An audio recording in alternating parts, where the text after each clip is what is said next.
Hello, everyone. Welcome to Eat Right with Ebubokusia. Today, we'll be discussing a very interesting topic, which is nutrition for exercise recovery. I love to call him Ofe, but I'll leave him to do the introduction. Nutrition for All so, can you right. introduce yourself? My full name, I have a Yeah, very long name. So Caleb Ofe introduction. Anakweku Obimbo Obim, but call me Hmm. Caleb. And I'm a physiotherapist. I specialize in sports and exercises. Yeah, I would want you to give us an overview of yeah. exercise Specialize in recovery sport. and the role of nutrition. Okay, I'll touch on exercise. What exercise is? Okay. I'll touch on exercise recovery, and I'll touch on how nutrition helps Okay. one to recover after exercise. So basically, exercise we are looking at is a structure, one is a systematic plan you put in place to achieve a particular goal. So let's say if someone wants to lose weight, you cannot just wake up and say, "Oh, we are going to do this particular exercise." There are categories or components of exercise. One wants to build muscle, one wants to have a good heart health, one wants to lose weight, one wants to have good flexibility. So they cut across depending on the specific goal. And number two, after you've identified the specificity, I mean, you have specifically determined that, okay, let's say body composition, you want to lose weight. Now you plan that, okay, this number of times per day, per week, you are going to do this and that is exercise. So it's more like structuralized plan that you put in place to achieve a particular goal. Yeah. And then number two, exercise recovery. When you work out, definitely involves the muscles, the heart, to burn fat and all that. Your body uses energy when you're working out or when you're exercising. And also after exercising, after a session, your muscles go into a mild injury. Mm-hmm. So in recovery, we are looking at number one, you're looking at restoring or replenishing the energy. Because when you eat, the carbohydrates get stored in the adipose tissue as glycogen, which is the fuel that gives the body energy to work out. So when you work out, the glycogen comes down. So there are some food nutrients that you need to eat to replenish that. Yeah. And then number two, we're also looking at now, in the case of someone has muscle soreness when the person has overworked, we are looking at food nutrients like protein that the person needs to take so that they help their building blocks. They help the muscle to recover faster. But in as much as you are talking about this, all these food groups or nutrients, they are taken in proportions. For Yeah. example, the carbohydrates should be around 50% to 55% of the food. Protein should be around 30%, and then fatty food should be around, I think, 15 to 20% of the food or the mass of the food that one is taking. Yeah. Okay.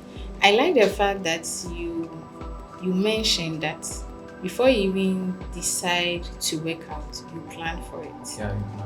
Most people nowadays can just watch somebody's content and okay, I like how the gym wear is, so Yeah. I'll just go to the gym. I want to it's a funny story that I want to share. So when I started going to the gym, Wow.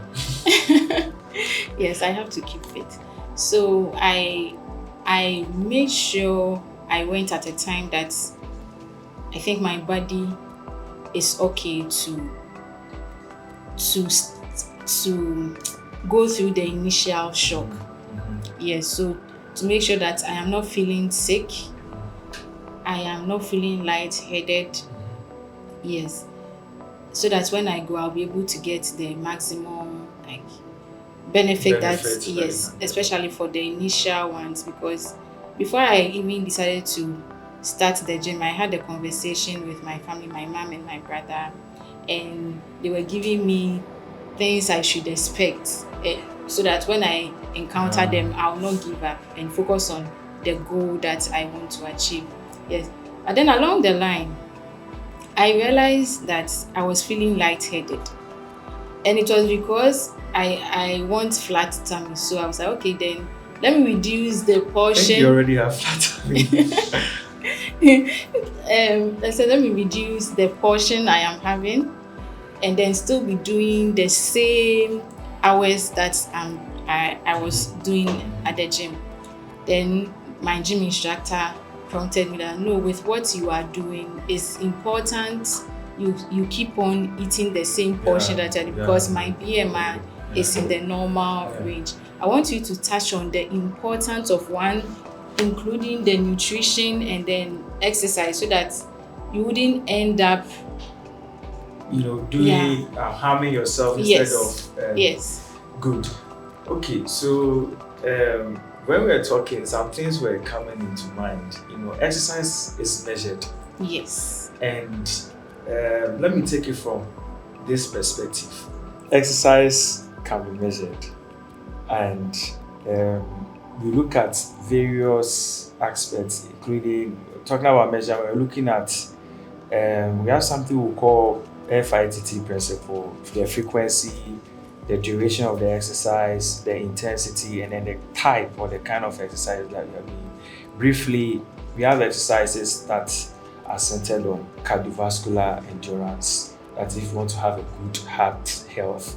We have exercises that are focused on building muscle strength, like those who go to the gym to lift the heavy weights.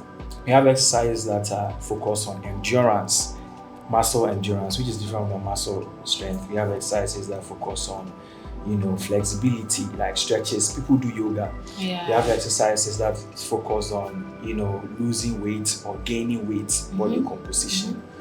And number two, we also look at your personal, your individuality. All of us are different. Yes. Everyone and his or her own heart strength, blood pressure, and all that. So, and even with you as a person, how healthy you are now will not be how healthy you will be in the next 50 years, 20 years, 30 years, because aging comes in, Yes. your system decline and all that. So when you mention lightness, I'm just chipping this in. When we are putting someone on an exercise, especially when it is more on endurance, whether cardio or muscular, the heart is involved because the heart has to pump blood to the muscle for the muscles to work. So we take into consideration your heart rate. You have something called the resting heart rate, which is what we call the pulse rate at rest, your normal heartbeat. Yes. We have the maximum heart rate.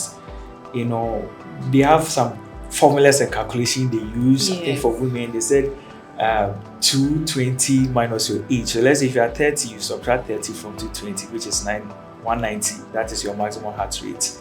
And there's a calculation that we'll do to get a range of your heart rate, which you cannot exceed, because exceeding that range can bring a problem. Exactly. A lot of people don't know this, but it is very important. So that at the end of the day, you not just go jump onto the treadmill because you want to work on your heart, and your heart rate is exceeding 200 beats per minute. But meanwhile, you're supposed to work within less than 170. You fall off, you faint, and all that. So these are measures in place. And number three, when you are exercising, someone exercising has a way of taking his or her diet as the one who doesn't exercise. Because I was going to the gym. In fact, last year I used to go to the gym until I stopped. What happened? The stories are another time. I'll tell you about it. But I felt sick. Okay. Yes, and then I just stopped. The motivation was no longer there. But one thing I realized was that when I started going to the gym, I realized one thing. Now, I'm a physio, but I have convos with the gym instructors, their job. Yes. And I realized that they knew things that I didn't know. They're actually doing well. Shout out to all gym instructors. Yes. And they are doing well. So, for example, I realized that how I would train my patients is not the same as how gymnasts would train members, people who come to the gym. Even me myself, I thought, oh, I'm good, I'm a physio, I know what to do. But I don't know. It's not like for today, for example, if you are training a patient, you can train a patient to work on both flexibility and strength training today. You can actually, plan exercises that can tackle the two at the same time.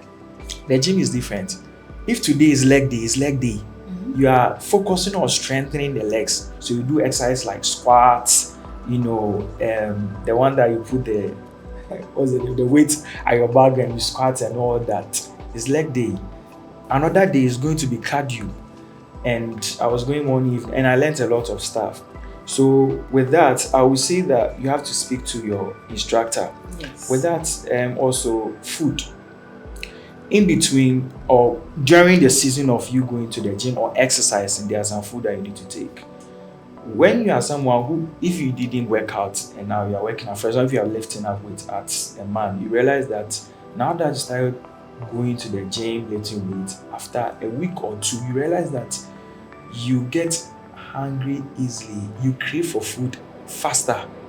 You wake up and then you feel like you need to take like Hausa kuku, but before you could do, let's say, dry fasting. I've just used that because now you have trained your muscle to need more energy, and your body is craving for that, energy, and your body will manifest it as hunger for you to eat something. You eat a lot and you eat plenty.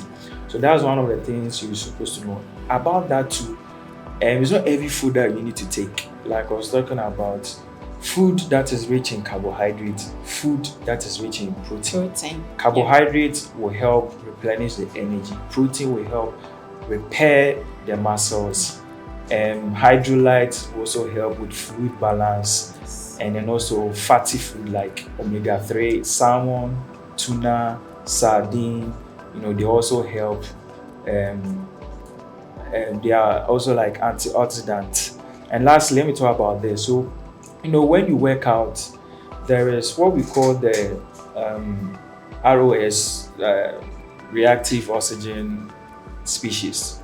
What happens is that they are produced when you work out, and these oxygen species, they are the result of the fatigue and the muscle soreness that people get when you work out, go to the gym, when they exercise. So you need to take food that will produce antioxidants. When you work out, the work of these antioxidants is to counteract the work of the ROS. Okay. And so in the case where your antioxidant is there and it's not in high quantity, and then the ROS are produced and they are overwhelming, that is where now you begin to feel the muscle soreness. So you need to take food that are rich in antioxidants like the vegetables, the fruit, to help produce more antioxidants to cancel out the work of the ROS. Yeah. Okay, I would want us to touch on the timing and proportion of post workout nutrition. Post workout. So after working out, nutrition, eating after work, food after working out. Yeah.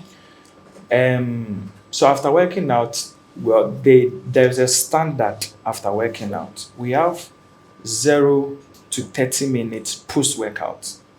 We have the 30 to 60 minutes post workout, and then we also have 1 to 2 hours post workout.